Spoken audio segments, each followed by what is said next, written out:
So in the previous video we studied about the nutrient cycling.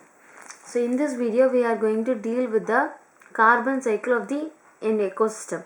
So we learned the ecosystem and its decomposition process, the eco cycle, the nutrient cycle. So all these cycles we all learned. So now we are going to discuss about carbon cycle. So when we study about the composition of living organisms, that is when we learn about when we discuss about the composition of a particular living organism, the carbon of the particular organism is about 49% of dry weight. So for 49% of dry weight in organisms is carbon, and it is only next to water. So the very important thing is the carbon occupies 49% of dry weight of organism, and it is next only to water. So when we take or when we look at a glance at the total quantity of whole, that is the global carbon, so of the whole ecosystem or the whole bio, what we can tell it as global ecosystem. So or the when we take the quantity of the global carbon, then we can find it out that is 71% of carbon is dissolved in the oxygen. So they are found not in the air, but it is found dissolved in the oxygen. It is found dissolved in the ocean. So in the water content it is dissolved, about 71% of carbon is dissolved in the or is found in the dissolved state in the oceans.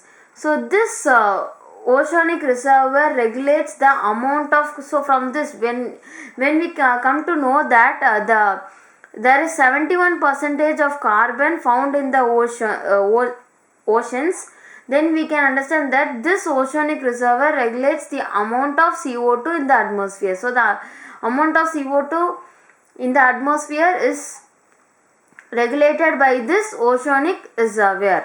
So when we take the fossil fuel, it also represents the reservoir of carbon. So the ocean is also a reservoir of carbon. At the same time, fossil fuel also represents or shows out as a reservoir of carbon.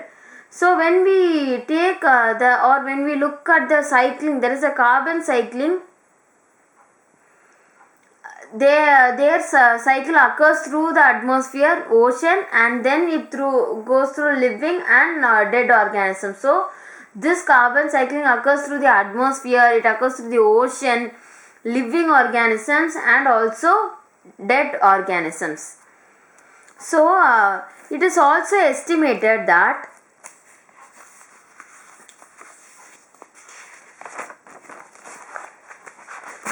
so here in the biosphere, the amount of carbon is calculated or it is estimated which is produced in the or fixed in the biosphere through the process of photosynthesis annually.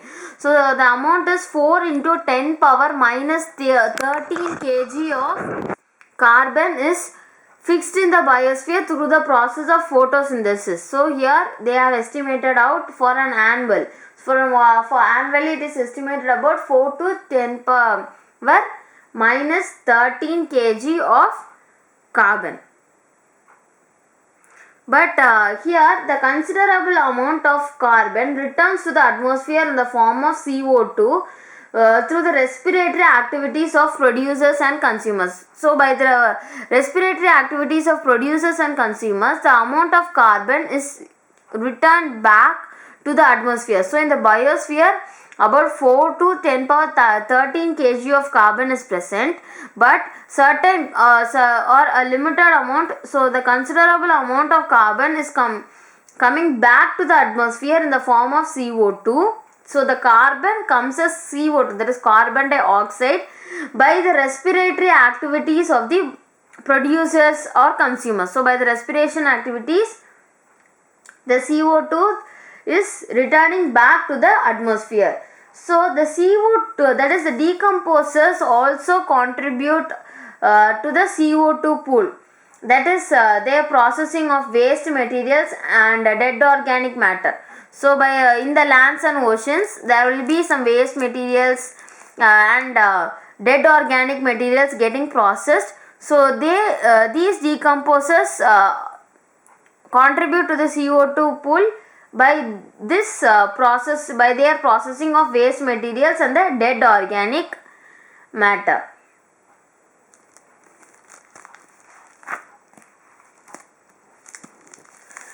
But when the certain or considerable amount of carbon is coming back, that is, it is returning to the atmosphere in the form of CO2 by the respirational activities of producers and consumers.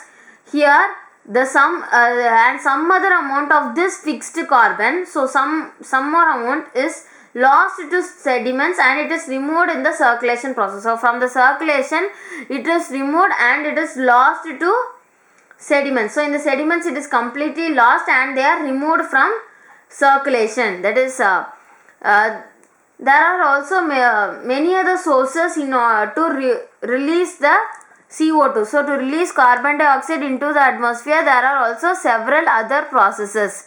So they are burning of wood.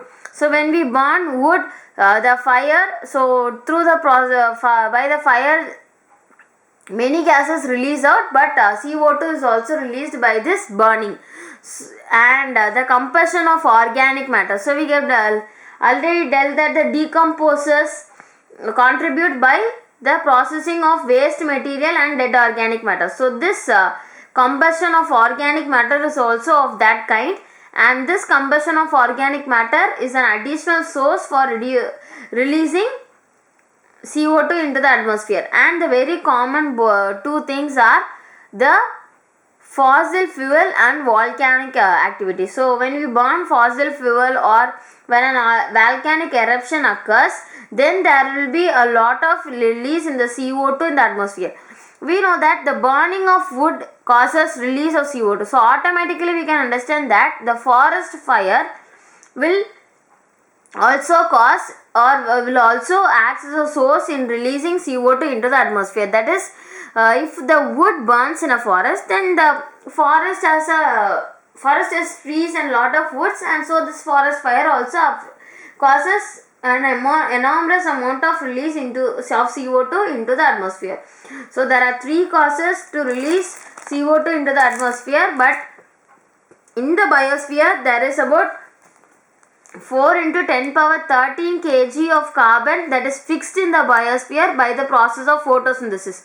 So the photosynthesis process which occurs annually fixes about 4 into 10 power 13 kg of carbon in the biosphere itself.